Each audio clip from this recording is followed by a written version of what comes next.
To diagnose a starting issue on your MCR, we come in and turn the ignition on. We might not even have a screen. We go to start it and nothing happens. You can hear a relay clicking in the back. So step one, the first thing we need to do is try to jump start the machine. The jump start needs to be a reasonable power. It can't be a small little jump pack. Preferably use a car or another machine that's running with good quality battery size in it. You can access the bottom of the isolator on the MCR2 really easy. On the MCR1 you need to take the lid off and access the battery. So now we have our jump start on and we just earth here. You can hear straight away because I've left the ignition on, the fuel lift pump starts working.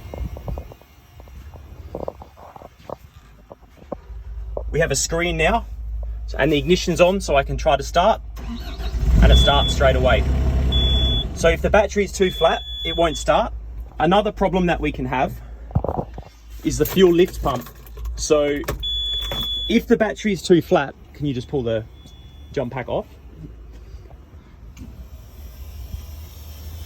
So you can hear, this is when the battery's flat, you can hear this fuel lift pump, then the sound it makes if you plug it back in.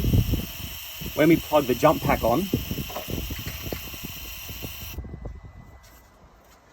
and we're going to recycle the ignition key, you'll hear that the fuel lift pump is much louder. So you can hear that it's much stronger. So that's a good sign that the battery power is too low. Another problem that we can have is these wires can jump off or the connection can be bad. So when we lift that, the fuel lift pump won't be working. So Adrian, if you turn the key off and then just turn ignition back on, we can hear engines trying to do something, but there's no sound coming from here. That means the fuel lift pump, either the fuse is blown inside or normally this connection's bad.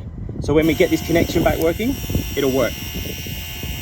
If we don't have, so we disconnect this. If we don't have the fuel pressure, either you might be out of fuel, or this lift pump's not working properly, or you've got a blockage in the filters or something, the engine won't be allowed to crank because this sensor will say, hey, I don't have enough fuel pressure.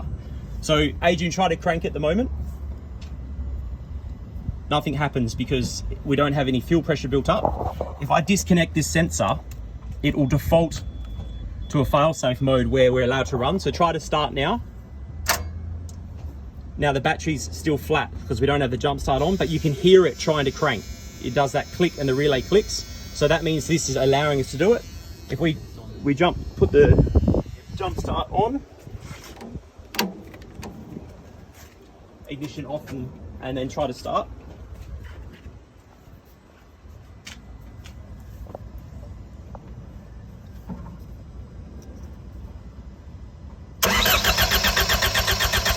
At least we're trying to start. We don't have enough fuel pressure, so the engine won't start, but we're allowed to start now. So to get the engine to actually start, we have to have fuel pressure. That's why we have this sensor. So plug that back in. Make sure that our power to the lift pump is working. You can hear it. It's nice and strong. It's got the jump pack. When you go to start, it'll start.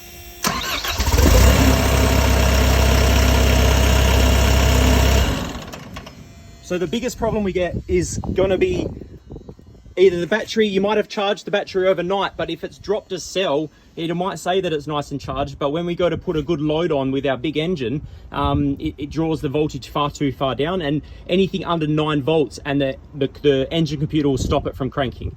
So before, as much as you might have charged the battery, just connect a really good quality jump start pack, so something big like this, or another machine preferably, or a big car. Sometimes even if the battery has a dead cell, you'll need to disconnect the terminals from the battery and jump pack directly onto the wires so that this battery doesn't drain down your other battery before it allows the engine to start. Another problem that we've had is in the isolators themselves. So if the current isn't getting through, so the next thing you can check then is unscrew these wire connectors from this side, put it directly across to this side so that you're bypassing this, so the power can come out of the battery lead straight into the machine harness lead. Then you're bypassing that, so that will rule out if that's causing your problem. So if you follow those steps, make sure you've got fuel, make sure you've got plenty of power, you shouldn't have any problem starting.